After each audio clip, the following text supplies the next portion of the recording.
अयोध्यापति महाराज दशरथ के दरबार में यथोचित आसन पर गुरु वशिष्ठ, मंत्रीगण और दरबारीगण बैठे थे। अयोध्या नरेश ने गुरु वशिष्ठ से कहा, हे गुरुदेव, जीवन तो क्षणभंगुर है और मैं वृद्धावस्था की ओर अग्रसर होते जा रहा हूँ। राम, भरत, लक्ष्मण और शत्रुघ्न चारों ही राजकुमार अब वयस्क भी हो चुके हैं।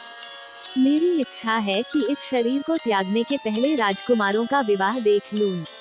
अतः आपसे निवेदन है कि इन राजकुमारों के लिए योग्य कन्याओं की खोज करवाएं। महाराज दशरथ की बात पूरी होते ही द्वारपाल ने ऋषि विश्वामित्र के आगमन की सूचना दी। स्वयं राजा दशरथ ने द्वार तक जाकर विश्वामित्र की अभ्यर्थना की और आदरपूर्वक उन्हें दरबार के अंदर से आए तथा गुरु वशिष्ठ के पास ही आसन देकर उनका यथोचित सत्कार किया।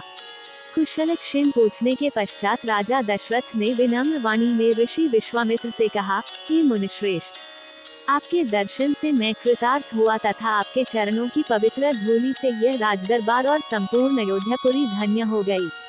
अब कृपा करके आप अपने आने का प्रयोजन बताइए। किसी भी प्रकार की आपकी सेवा करके मैं स्वयं को अत्यंत भाग्यशाली समझेंगा। राजा के विनयपूर्ण वचनों को सुनकर मुनि विश्वामित्र बोले, हे राजन, आपने अपने कुल की मर्यादा के अनुरूप ही वचन कहे हैं। इक्ष्वाकु वंश के राजाओं की श्रद्धा भक्ति गौ, ब्राह्मण और ऋषि मुनियों के प्रति सदैव ही रही है। मैं आपके पास एक विशेष प्रयोजन से आया हूँ। समझिए कि कुछ मांगने के लिए आया हूँ। यदि आप मुझे वांछित वस्तु देने का वचन दे तो मैं अपनी मांग आपके सामने प्रस्तुत करूँ। आपके वचन न देने की दशा में मैं बिना कुछ मांगे ही वापस लौट जाऊंगा। महाराज दशरथ ने कहा, हे ब्रह्मर्षि, आप निसंकोच अपनी मांग रखें। संपूर्ण विश्व जानता है कि रघुकुल के राजाओं का वचन ही उनकी प्रतिज्ञा होती है। आप मांग तो मैं अपना शीश काट कर भी आपके चरणों में रख सकता हूँ। उनके इन वचनों से आश्वस्त ऋषि विश्वामित्र बोले, राजन, मैं अपने आश्रम में एक यज्ञ कर रहा हूँ। इस यज्ञ के पूर्णाहुति के समय मारीच और सुबाहु नाम के दो राक्षस आकर रक्त, मांस आदि अपवित्र वस्तुएं यज्ञ वेदी में फेंक देते हैं। इस प्रकार यज्ञ पूर्ण नहीं हो पाता। ऐसा वे अनेक बार कर चुके हैं। मैं उन्हें अपने तेज से श्राप देकर नष्ट भी नहीं कर सकता, क्योंकि यज्ञ करते समय क्रोध करना वर्जित है।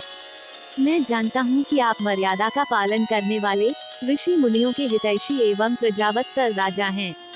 मैं आपसे आपके ज्येष्ठ पुत्र राम को मांगने के लिए आया हूँ, ताकि वह मेरे साथ जाकर राक्षसों से मेरे यज्ञ की रक्षा कर सके और मेरा यज्ञानुष्ठान निर्विघ्न पूरा हो सके।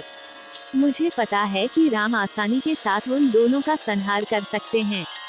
अतः केवल 10 दिनों के लिए राम को मुझे दे दीजिए। कार्य पूर्ण होते ही मैं उन्हें सकुशल आपके पास वापस पहुंचा दूंगा। विश्वामित्र की बात सुनकर राजा दशरथ को अत्यंत विषाद हुआ। ऐसा लगने लगा कि अभी वे मूर्छित हो जाएंगे। फिर स्वयं को संभालकर उन्होंने कहा, मुनिवर, राम अभी बालक है। राक्षसों का सामना करना उसके लिए संभव नहीं होगा। आपके यज्ञ की रक्षा करने के लिए मैं स्वयं ही जाने को तैयार हूँ। विश्वामित्र बोले, राजन, आप तनिक भी संदेह न करें कि राम उनका सामना नहीं कर सकते। मैंने अपने योग बल से उनकी शक्तियों का अनुमान लगा लिया है। आप निश्चिंत होकर राम को मेरे साथ भेज दीजिए। इस पर राजा दशरथ ने उत्तर दिया, कि मुनिश्रेष्ठ, राम ने अभी तक किसी राक्षस के माया प्रपंचों को नहीं देखा है और उसे इस प्रकार के युद्ध का अनुभव भी नहीं है। जब से उसने जन्म लिया है, मैंने उसे अपनी आंखों के सामने से कभी ओझल भी होने नहीं दिया है। उसके वियोग से मेरे प्राण निकल जाएंगे। आपसे विनय है कि कृपा करके मुझे ससैन्य चलने की आज्ञा दें। पुत्र मोह से ग्रसित होकर राजा दशरथ को अपनी प्रतिज्ञा से विचलित होते देख ऋषि विश्वामित्र आवेश में आ गए। उन्होंने कहा, राजन, मैं नहीं जानता था कि रघुकुल में अब प्रतिज्ञा पालन करने की परंपरा समाप्त हो गई है। यदि जानता होता तो मैं कदापि नहीं आता। लो, मैं अब चला जाता हूँ। बात समाप्त होते होते उनका मुख क्रोध से लाल हो गया। विश्वामित्र को इस प्रकार क्रोध होते देखकर दरबारी एवं मंत्रीगण भयभीत हो गए और किसी प्रकार के अनिष्ट की कल्पना से वे कौप उठे। गुरु वशिष्ठ ने राजा को समझाया, हे राजन, पुत्र के मोह में ग्रसित होकर रघुकुल की मर्यादा, प्रतिज्ञा पालन और सत्यनिष्ठा को कलंकित मत कीजिए।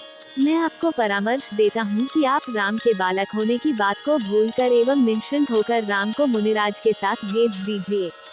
महामुनि अत्यंत विद्वान, नीति निपुण और अस्त्र शस्त्र के ज्ञाता हैं।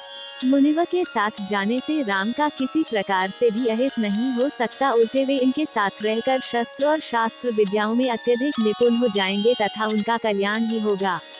गुरु वशिष्ठ के वचनों से आश्वस्त होकर राजा दशरथ ने राम को बुला भेजा। राम के साथ साथ लक्ष्मण भी वहां चले आए। राजा दशरथ ने राम को ऋषि विश्वामित्र के साथ जाने की आज्ञा दी। पिता की आज्ञा शिरोधार्य करके राम के मुनिवर के साथ जाने के लिए तैयार हो जाने पर लक्ष्मण ने भी ऋषि विश्वामित्र से साथ चलने के लिए प्रार्थना की और अपने पिता से भी राम के साथ जाने के लिए अनुमति मांगी। अनुमति मिल जाने पर राम और लक्ष्मण सभी गुरुजनों से आशीर्वाद लेकर ऋषि विश्वामित्र के साथ चल पड़े। समस्त अयोध्या वासियों ने देख कि मंद धीर गति से जाते हुए मुनिश्रेष्ठ विश्वामित्र के पीछे पीछे कंधों पर धनुष और तरकस में बाण रखे दोनों भाई राम और लक्ष्मण ऐसे लग रहे थे मानो ब्रह्मा जी के पीछे दोनों अश्विनी कुमार चले जा रहे हों। अद्भुत कांति से युक्त दोनों भाई गौ की त्वचा से बने दस्ताने पहने हुए थे। हाथों में धनुष और कटी में तीक्ष्ण धार वाली कृपाणें शोभायमान हो रही थी। ऐसा प्रतीत होता था मानो स्वयं लतावितों के मध्य से होते हुए 6 कोस लंबा मार्ग पार करके वे पवित्र सरयू नदी के तट पर पहुँचे।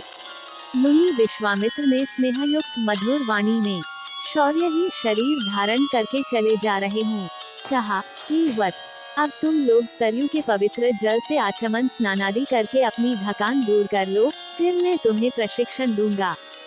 सर्वप्रथम मैं तुम्हें बला और अतिबला नामक विद्याएं सिखाऊंगा। इन विद्याओं के विषय में राम के द्वारा जिज्ञासा प्रकट करने पर ऋषि विश्वामित्र ने बताया, ये दोनों ही विद्याएं असाधारण हैं। इन विद्याओं में पारंगत व्यक्तियों की गिनती संसार के श्रेष्ठ पुरुषों में होती है।